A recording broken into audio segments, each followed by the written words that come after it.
Hello everyone.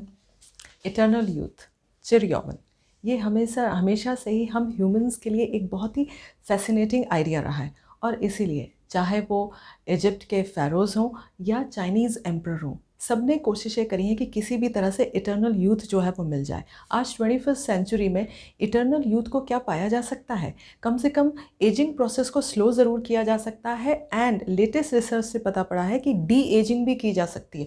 D ageing का मतलब है कि आपकी एज को रिवर्स गियर लगाया जा सकता है। एक तो बढ़ती हुई उम्र को उसकी स्पीड को कम करना, ये हो गया एजिंग प्रोसेस को स्लो करना। और रिवर्स गियर का मतलब है, डी एजिंग का मतलब है पीछे की तरफ लौटना।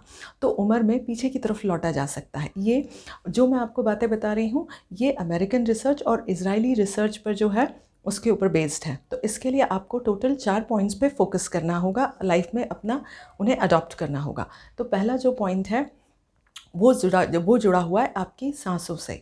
जनरली हम कहते हैं ना कि हम सब गिनती की सांसें लेकर आते हैं। यस, ये फैक्ट है कि हम सबकी सांसों की गिनती लिमिटेड होती है और हम सांसों की गिनती को नहीं बढ़ा सकते, परंतु हम सांसों का ड्यूरेशन ज़रूर बढ़ा सकते हैं।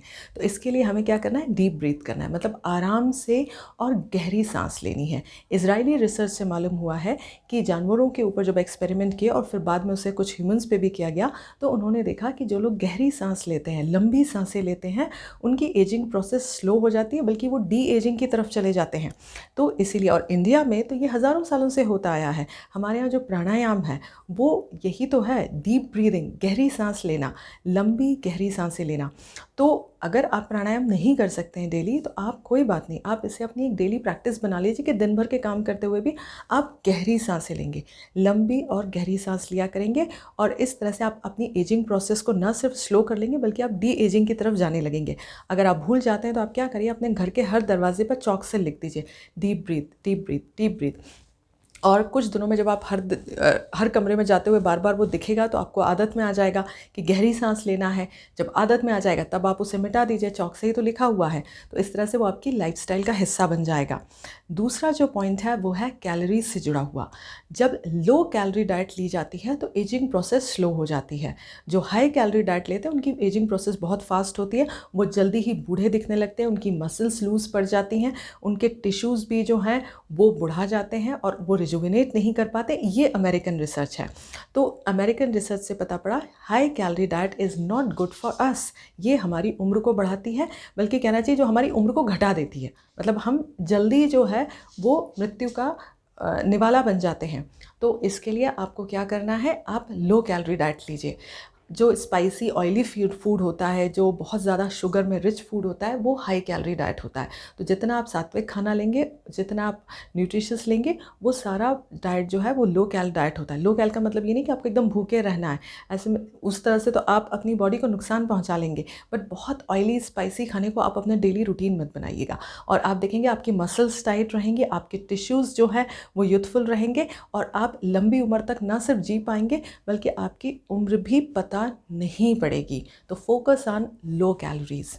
तीसरा जो पॉइंट है वो है स्लीप, नींद। जब हम सोते हैं तो हमारे टिश्यूज़ अपने आप को रिपेयर करते हैं, तो इसलिए आपको एक गहरी लंबी नींद की बहुत ज़रूरत होती है। जनरली आजकल के लोगों का जो लाइफस्टाइल हो गया है कि वो लेट आवर्स में सोते हैं, रात के 1-2 बजे सोते हैं, फिर सुबह लेट उठ रहे हैं। वो जो नींद है वो प्रॉपर नहीं हो पाती है, क्योंकि ये जो 11 से लेके सुबह 4 बजे का टाइम होता है, ये नींद का सबसे अच्छा टाइम होता है, और इस समय हम सबसे ज़्यादा गहरी नींद में होते हैं। दिन चढ़ने के साथ जो हमारी नींद होती है वो उतनी गहरी नहीं होती है। तो इसलिए आपको कोशिश करनी है कि आप गहरी नींद लें, जिससे आपके टिश्यूज़ अपने को रिपेयर करें और वो ज़्यादा जवान बने रहें। तीसरी चीज़ है पॉजिटिव थिंकिंग। जब इंसान पॉजिटिव सोचता है तो उसकी बॉडी से स्ट्रेस हार्मोन नहीं निकलते हैं, और बॉडी जो है अपने आप को जवान बनाए रखती है। स्ट्रेस हार्मोन्स बॉडी को हार्म करते हैं, तो इसलिए आपको हमेशा पॉजिटिव सोचना है। पॉजिटिव सिर्फ अपने बारे में नहीं, दूसरों के बारे में पॉजिटिव सोचिए, सर्कमस्टांसिस के बारे में, परिस्थितियों के बारे में पॉजिटिव सोचिए, और स्ट्रेस मत लीजिए, टेंशन मत लीजिए। जो होगा देखा जाएगा। Just do your best. आप अपनी लाइफ में फिलॉसफी अपना लीजिए कि I have done my best, मैंने अपना बेस्ट किया, अब इसके बाद फिर जो जो रिज़ल्ट हो जाए मुझे उससे फ़र्क नहीं पड़ता, बिकॉज़ जो मैं कर सकता था या कर सकती थी वो मैंने कर दिया।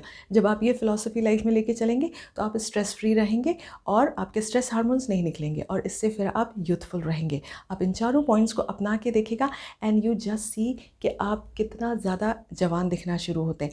एक और चीज़ है वो है वर्कआउट, क्योंकि जब आप वर्कआउट करते हैं, एक्सरसाइज करते हैं तो आपका मेटाबॉलिज्म जो है वो फास्ट हो जाता है और मेटाबॉलिज्म का फास्ट होना भी आपको हेल्प करता है एजिंग प्रोसेस को स्लो करने में और मसल्स को स्ट्रॉन्ग बनाए रखने में।